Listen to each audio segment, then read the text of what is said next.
Я хотела у тебя спросить, Саш, вот ты пришел с дедушкой, он тебя привел, а что у тебя было?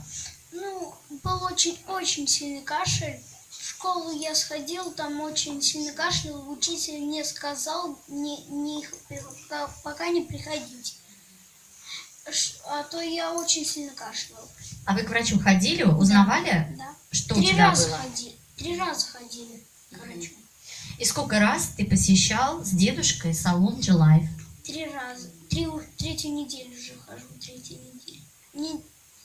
А чем ты пользовался? Ковриком.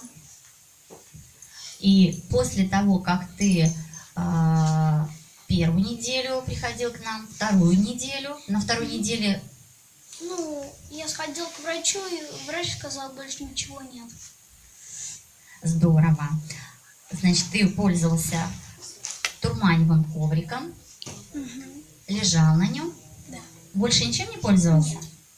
Нет. Хорошо.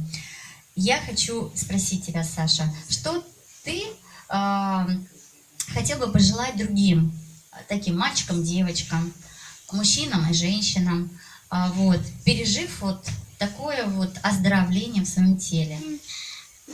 Приходить сюда всегда и лечиться. Хорошо. И тогда мы поблагодарим тебя, что ты приходишь в наш салон и здоров. Еще будешь приходить? Я буду еще ходить. Ну, спасибо большое.